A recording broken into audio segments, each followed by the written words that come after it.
বিসমিল্লাহির রহমানির রহিম। হ্যালো শিক্ষার্থী বন্ধুরা, কেমন আছো? আশা করছি সৃষ্টিকর্তার অশেষ মেহেরবানিতে ভালো আছো। আজ তোমাদের সামনে এমন একটি টপিকস নিয়ে আলোচনা করতে যাচ্ছি যেটা তোমরা এড়িয়ে চলো, গুরুত্ব দাও না। সেটা হলো সামারি রাইটিং।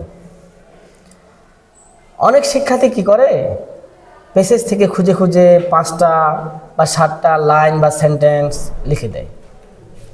আর আমরা এক্সামিনাররা কী করি, 10-এর মধ্যে 2 বা 3 দিয়ে সেরে দিই। কিন্তু আমরা এটা জানি না যে সামারিতে একটু খাটাখাটি করলে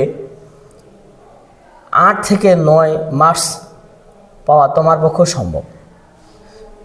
যদি তুমি মনোযোগ সহকারে সম্পূর্ণ ক্লাসটি দেখো, তাহলে আশা করছি সামারি রাইটিং সম্পর্কে তোমার আর চিন্তা থাকবে না। চলো তাহলে কথা না বাড়িয়ে শুরু করি। তবে মনে রাখবে, প্যাসেজটি 95% থাকে ব্যক্তিকেন্দ্রিক।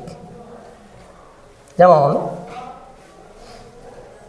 Charles Babbage, Neil Armstrong, Rabindranath Tagore, Nelson Mandela ইত্যাদি।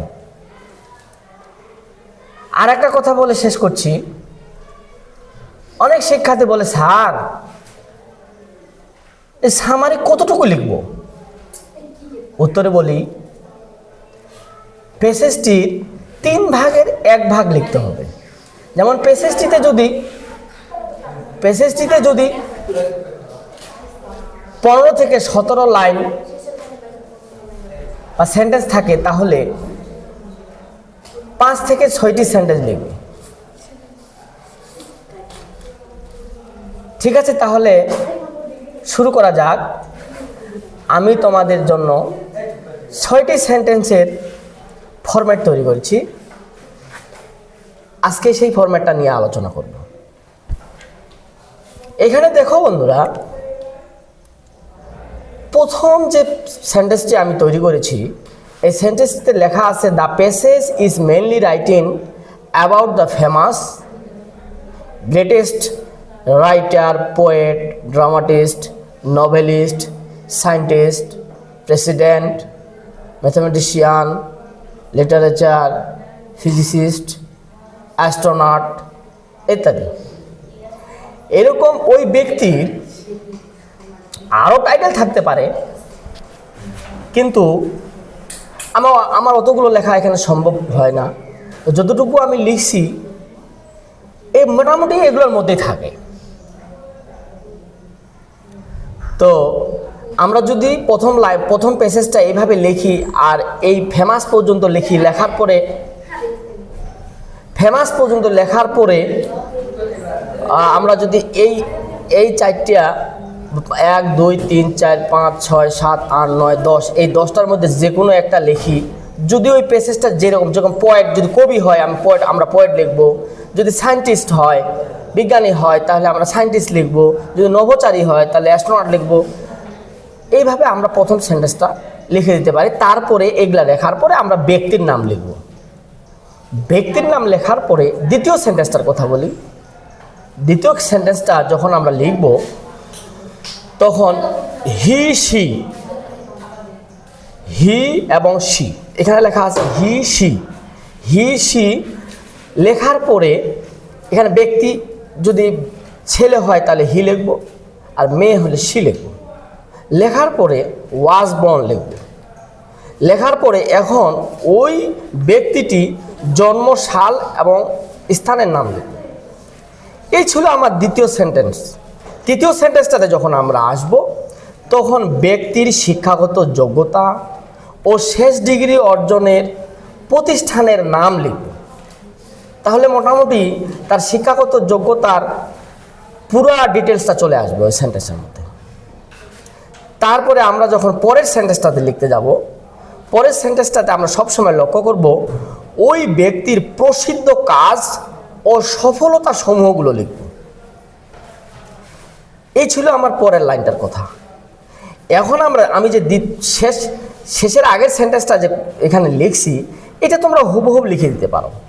যেমন we have learn a lot of things by reading the pieces and should try to apply his heart, ছেলে হলে হিজ, মেয়ে হলে হার্ট, আমরা জানি সবাই এটা, ideally in our practical life.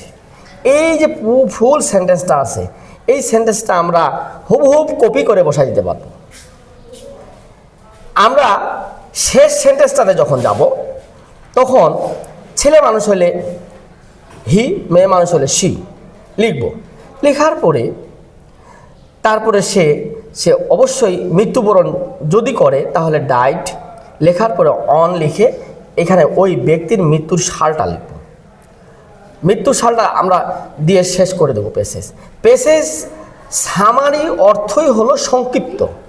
আমরা কোনো স্টুডেন্ট মনে করি স্যাররা 10 মার্ক দেবে, 10 মার্কে এইটুকু 10 মার্ক দেয় নাকি, এই জন্য যথেষ্ট অনেকটাই আমরা লেখার চেষ্টা করি না। সামারি মানে সংক্ষিপ্ত, যে যতভাবে সামারিটা সংক্ষিপ্ত রূপ করে লিখতে পারবে স্যাররা ততটাই প্লিজড হবে। অতএব আমরা সংক্ষিপ্ত করে 7, 6, 5 এর মধ্যে সীমাবদ্ধ রাখবো সেন্টেন্সগুলোতে। এ হলো আজকে একটা মনে করো যে সামারি রাইটিংয়ের একটা ফরম্যাট। এই আশা করছি এই ফরম্যাটটা তোমরা যদি অ্যাপ্লাই করো তাহলে সামারি সম্পর্কে আর তোমাদের ধারণা মানে চিন্তা থাকবে না। প্রিয় শিক্ষার্থী বন্ধুরা, আমরা যদি এই ফরম্যাটটা অনুযায়ী ভবিষ্যতে যে কোনো সময় যে কোনো ক্লাসে আমরা লিখতে পারি, সামারির যে 10 মার্ক, তোমরা এই 10 মার্ক এখানে অবহেলা করে চলো, অবশ্যই এই 10 মার্কে অবহেলা করবে না।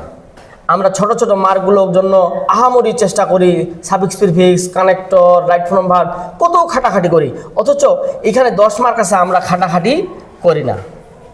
যা হোক, যদি তোমাদের এই ফরম্যাটটা ভালো লাগে এবং আমার এই ফরম্যাটটা যদি তোমরা কোনো উপকৃত হয়ে থাকো তাহলে চ্যানেলটিকে সাবস্ক্রাইব করে রাখবে যেন নতুন কোনো ভিডিও পেতে তোমার সুবিধা হয়। খোদা হাফেজ। এই পর্যন্ত শেষ করলাম। আল্লাহ হাফেজ।